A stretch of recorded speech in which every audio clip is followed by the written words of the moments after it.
오늘은 다니엘서 2장을 읽었습니다. 자, 다니엘은 여호야김 왕 4년 경에 느부갓네살이 왕이 되고 나서 유대나라를 공격했죠. 여호야김 왕이 되고 나서 처음에는 바벨론을 섬기는 듯 하다가 반역을 하니까 쳐들어왔어요. 그래가지고 그때에 이제 이 1차 포로가 이루어지게 되죠. 이때 포로가 될 때에 왕궁에 있는 어린 아이들 또 왕의 귀족과 이런 자녀들을 데려가서 그래서 그 바빌론의 모든 문물을 배우게 만들었어요. 3년 동안을 이렇게 공부하게 했는데 느부갓네살 잡혀가서 지금 공부를 하고 있는데 느부갓네살 다스린 지 2년 되는 해에 그러니까 지금 다니엘이 공부하고 있는 중이겠죠. 자, 이래서 그때에 느부갓네살 왕이 꿈을 꿨어요. 꿈을 꿨는데 이 꿈을 꾸기는 꿨는데 그 꿈을 잃어버린 것 같아요. 아니면 잃어버리지 않았다 할지라도 하여튼 그 꿈은 너무 심각한 꿈이었고 두려운 꿈이었어요. 그냥 막 두려움과 놀람과 이런 공포와 이런 것이 막 얽혀져 있어서 이 왕은 막 견딜 수가 없는 거예요. 견딜 수가 없는 이러한 위기에 놓여 있었어요. 그래서 그는 아침에 일어나자마자 그 바벨론 나라의 모든 술객과 박수 이런 사람들 이게 점을 해봉하고 하는 이런 사람들 그 당시 굉장히 지혜자들이에요. 전부 다 이때는 뭐 술사들 이런 그 지혜 있는 사람들이 하늘에 그 다시만 별자리라든지 또 이 그 환경의 운행이라든지 이런 모든 것들을 전부 다 예언하고 따지고 말하는 사람들이거든요. 그러니까 그 당시에는 최고의 지혜자들이에요. 이 사람들이 나라에 어떤 일이 있을 때마다 왕에게 자문을 해주고 또 이렇게 하십시오 저렇게 하십시오 했던 그런 사람들이에요. 그러니까 이런 그 지혜자들 왕의 곁에 있던 이런 모든 지혜자들 이런 사람들 다 불러다가 놓고 자 이제 얘기를 하지. 내가 어제 저녁에 꿈을 꿨는데 그 꿈을 그 꿈을 너희들이 해석을 해라. 그러니까 바빌론 술사들이 이제 뭐라고 얘기했어요? 왕이여, 그럼 그 꿈 내용을 꿈을 나에게 얘기해 주십시오. 우리들에게 얘기하시면 그 우리가 꿈을 풀이해 드리겠습니다. 하고 얘기를 했어요.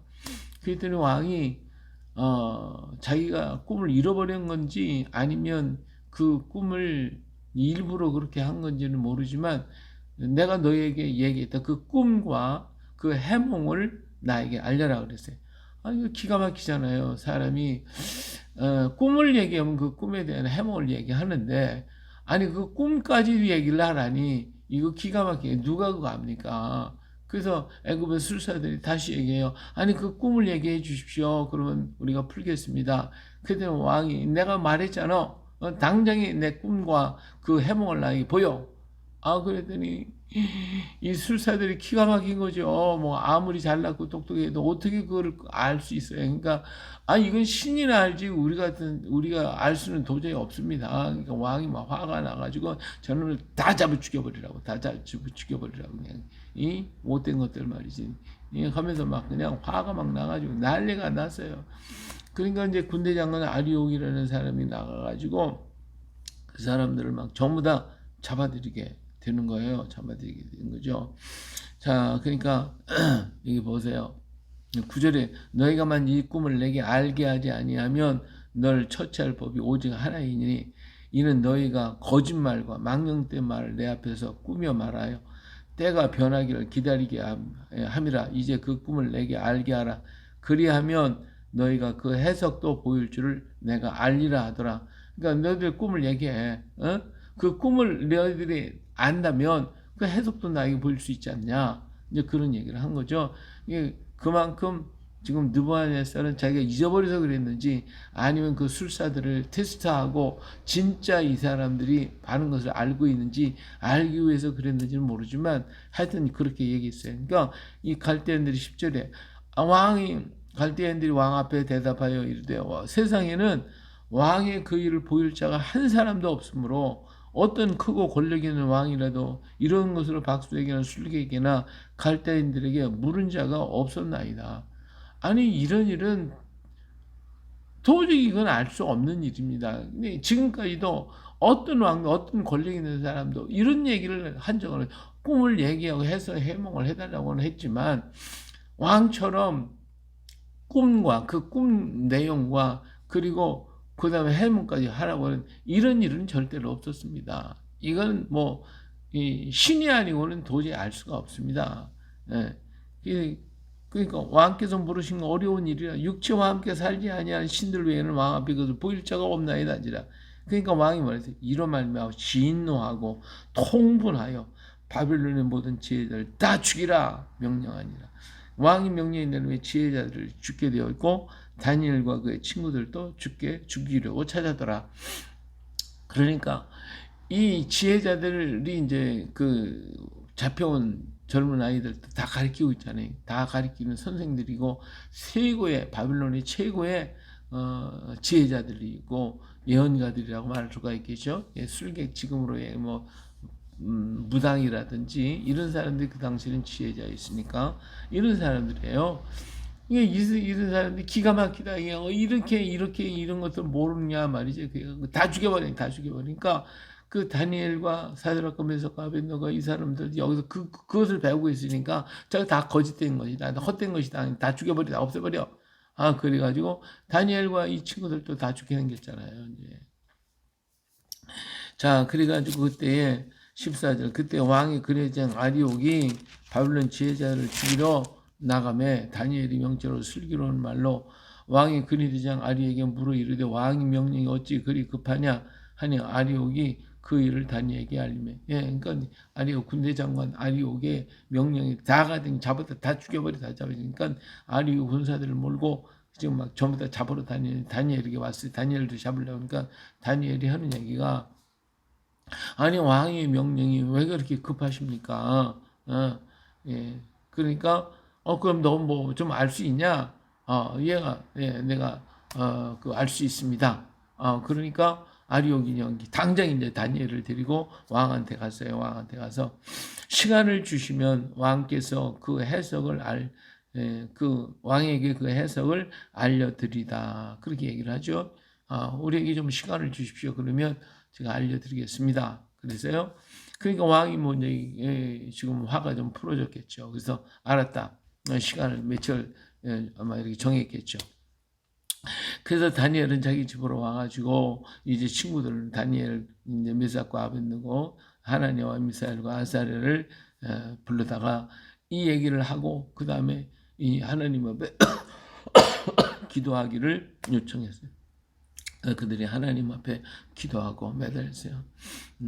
하늘에 계신 아버지 하나님이 이 은밀한 일에 대해 불쌍히 여사 다니엘과 친구들이 바빌론의 다른 지혜자와 함께 죽임당하지 않게 하시기를 그들로 하여금 구하게 하니 그랬죠.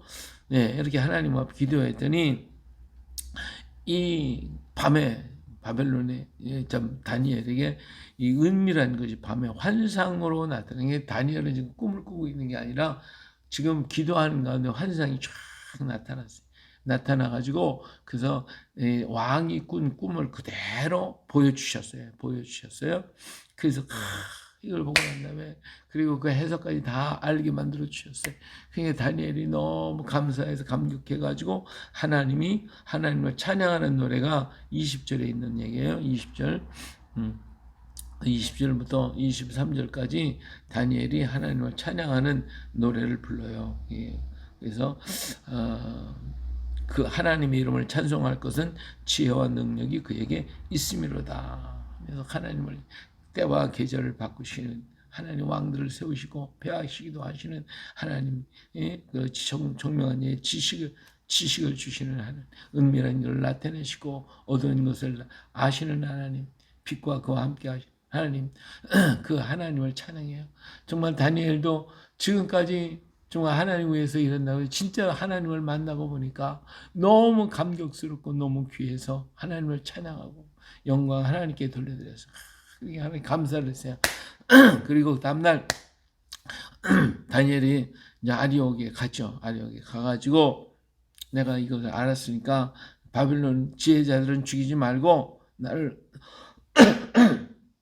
왕이 앞으로 인도하라. 그리하면 내가 그 해석을 왕에게 알려드리리다. 그러니까 아리옥이 막 신이 났죠. 이제 자기가 뭐 다 알고 있던 사람들인데 그 죽이는 것도 뭐하지만 아리옥이 이렇게 지혜 있는 사람을 발견했다 그 말이에요.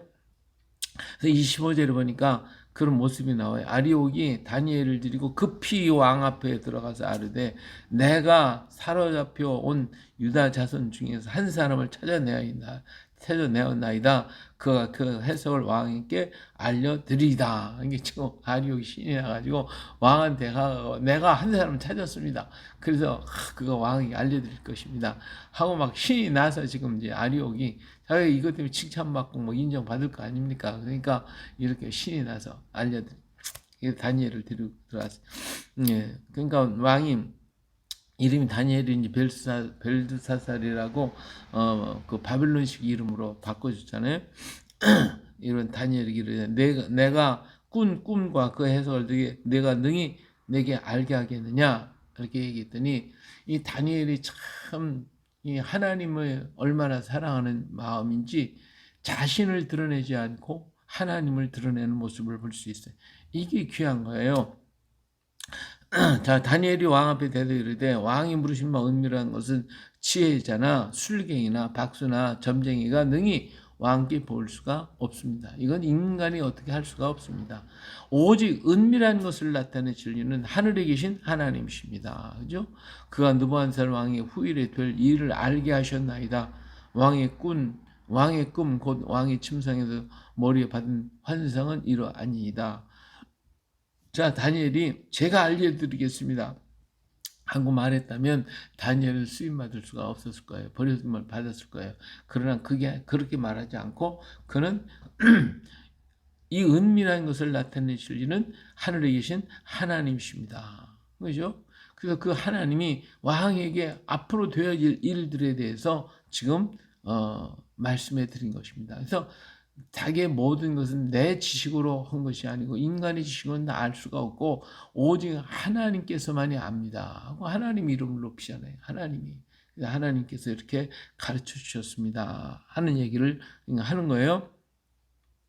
자, 여기 30절에 들어서 내게 이 은밀한 것을 나타내심은 내 지혜가 모든 사람보다 낫기 때문이 아니라 오직 그 해석을 왕에게 알려서 왕의 마음으로 생각했던 것을 왕에게 알려주려 하심이니다. 그러니까 내가 똑똑하고 잘나서가 아닙니다.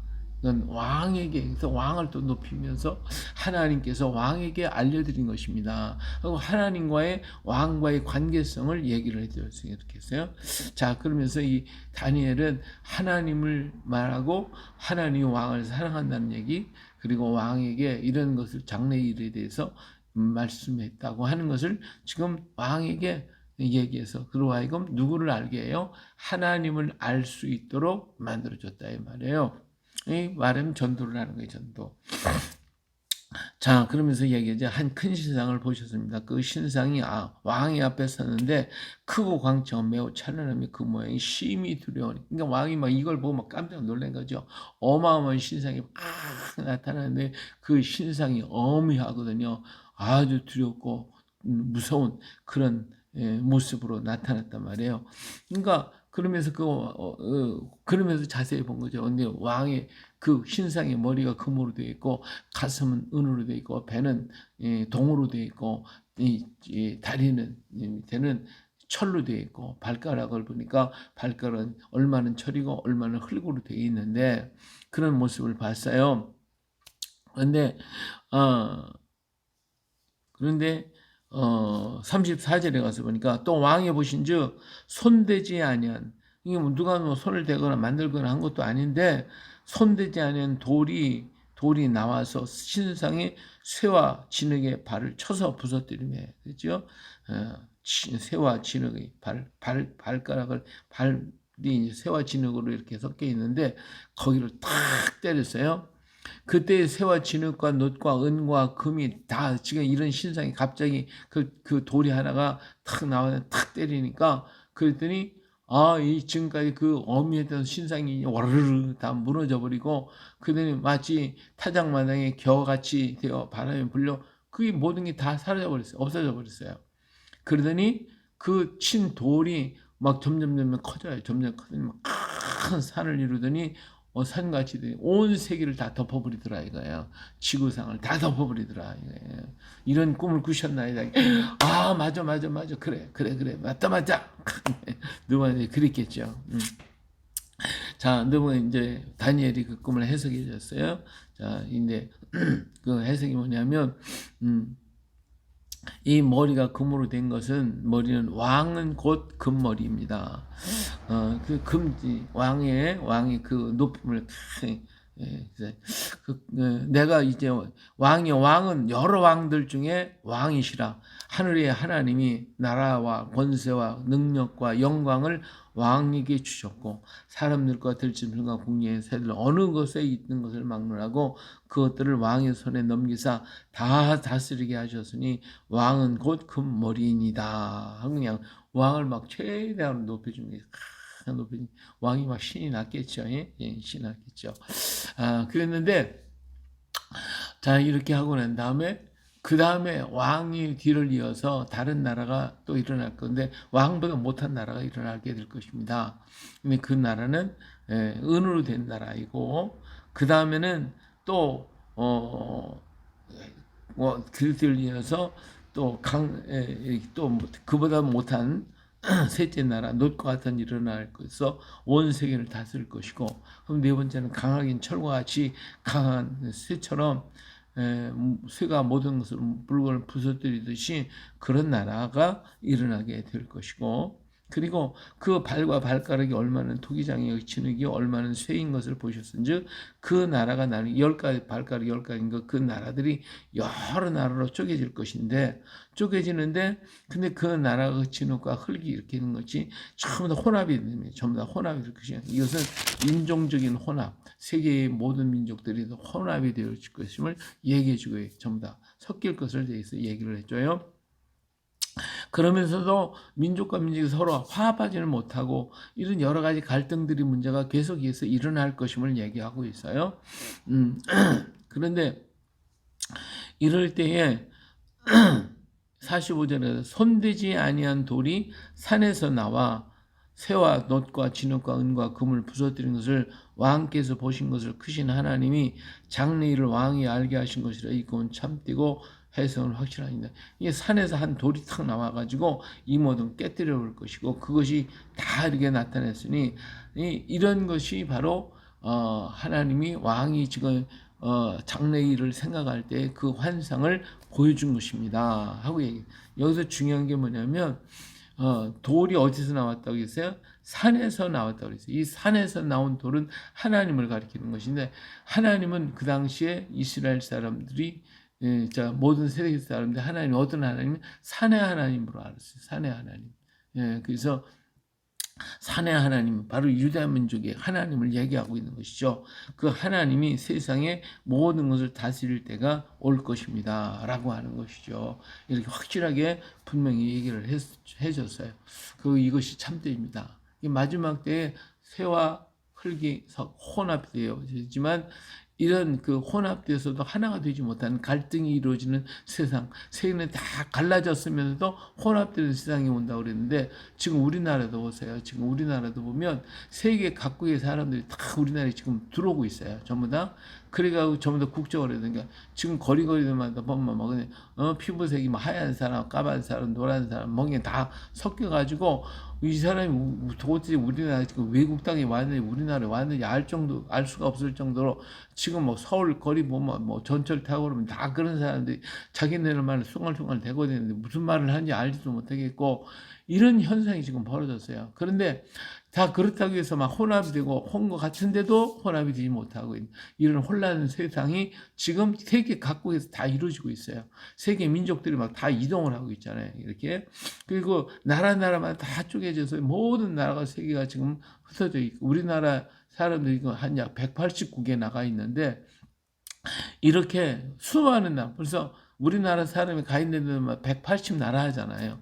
이게 얼마나 많은 나라가 있는지 그냥 그런 나라들이 막 다 쪼개져 있고, 근데 그들이 전부 다 혼합되어져 갖고 지금 살아가고 있단 말이에요. 우리나라 사람도 세계 각국에 나가 이렇게 180국에 나가 있고, 그 사람들이 우리나라에 또 와 있고, 이렇게 해지만 민족과 민족과 사람들이 서로 잘 결합되지 않고 갈등과 갈등이 있는 이런 나라에 갑자기 하늘에서 별이 돌멩이가 저 산 속에서 나왔는데 이 산에서는 산의 하나님을 가리키거든요. 그 하나님이 나타나서 다 깨뜨려 그 나라가 이루어질 것입니다. 이 해석을 하니까 왕이 그 앞에 와서 엎드립니다. 예. 자, 46절. 이에 느부갓네살 왕이 엎드려 다니엘에게 절하고, 왕이 다니엘 앞에 절하는 거예요. 왕이 다니엘에게 절하는데 사실은 다니엘에게 절하는 게 아니라 그 앞에 얘기하면서 절하는 것은 뭐예요? 왕이 대답하여 다니엘이 이르되 너희 하나님은 참으로 모든 신의 신이요 모든 왕의 주제시로다. 네가 능히 이 은밀한 일을 나타내서 네 하나님은 또 은밀한 것을 나타내시니시로다. 그러면서 그가 다니엘 앞에 절을 하죠. 이 다니엘에게 절을 했다고 하는 것은 하나님처럼 다니엘을 하나님을 지금 앞에 절하는 것이고 다니엘을 신처럼 여기고 있는 거예요. 신처럼. 그래서 뭐를 했냐면 여기 46기로는 다니엘에게 절하고 명하 예물과 향품을 그에게 주니라. 여기서 예물과 향품을 누구에게 주는 거냐면 신 앞에 제사할 때 드리는 거예요. 근데 이걸 갖다 다니엘에게 줘야 되는 다니엘을 신처럼 그렇게 위대한 신처럼 받들고 있는 거예요. 그래서 왕이 다니엘을 높여서 귀한 선물을 많이 주며 그를 세워 바빌론의 온 지방을 다스리게 하고 또 바빌론의 모든 지혜자의 어른을 삼아서 지금까지 그들 때문에 다 죽을 뻔했는데 다니엘 때문에 살았잖아요. 그러니까 그만 꼼짝 못하는 거지 뭐. 다니엘이 높이 세웠다 해도 할 말이 없는 거죠. 다니엘 때문에 지인도 죽을 거 다 살았으니까 그 어른을 삼았어요. 그러니 왕이 또 다니엘이 요구대로 사드락금에서 그 앞에 있는 곳을 세워서 바빌론 지방에 이를 다스릴 수 있도록 다 이렇게 맡겨줘서 그래서 이 큰 통치를 이룰 수 있도록. 그래서 이들은 잡혀온 사람들이었는데 오히려 바빌론을 다스리는 그러한 권세를 얻게 되었어요. 이처럼 하나님의 백성은 어디를 가든지 머리가 되게 하고 세상을 다스릴 수 있는 능력을 주십니다. 할렐루야. 오늘도 우리 하나님은 세상의 왕같은 제사장이라고 하는 특별한 직분을 우리에게 주시잖아요. 이런 믿음을 가지고 우리는 담대하게 서서 세상을 다스리는 자가 되어야지 세상이 굴복돼가지고 거기에서 그냥 끌려다니는 어리석은 노예가 돼서는 안 된다 이거예요. 하나님의 능력을 믿고 하나님 은혜를 믿고 늘 주님 앞에 구해서 다니엘처럼 이와 같은 큰 은혜를 힘입는 오늘 우리 모두 되시기를 예수님의 이름으로 축복합니다. 할렐루야.